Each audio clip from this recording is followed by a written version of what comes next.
I'm Terry Anderson. I was born and raised in the Highline School District.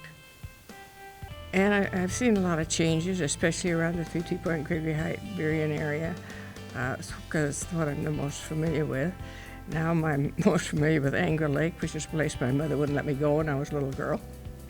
When I was a little girl, we used to get to the top of Levitt's Hill, and anybody who knows where anything else is, they know where Levitt's store used to be. And we used to slide down there in our slides in the snow out into the farmland. And then the farm families out there would have bonfires going, and they'd bring our sleds back up on us, and we'd down there again. Lots of those things were here that are not here now because of the growth. And I like living here, so I stay here. I like the weather.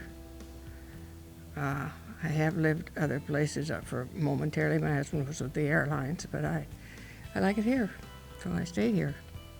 Worked for a corporation to get it done here, and stayed for 20 years on the council. It's a friendly town, and it's very multicultural, and it's kind of fascinating, and it's just amazing how many people you meet at the Safeway store you went to school with. I like living here.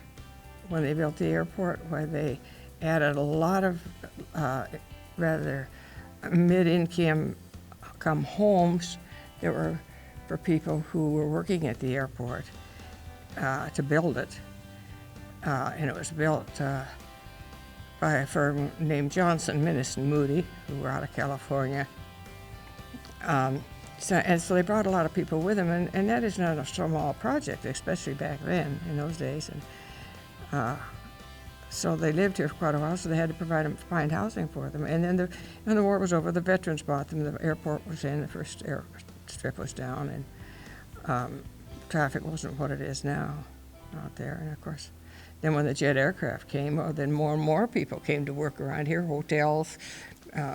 We have a lot of hotels here in SeaTac, and a lot of car industry, rent-a-cars, anything that takes care of the traveling public. We even have light rail now. The city of SeaTac really developed because of the airport. It would never, if this airport wasn't here, this city wouldn't be here. I'd been in a lot of cities by then, and some of the airport perimeters are pretty foul.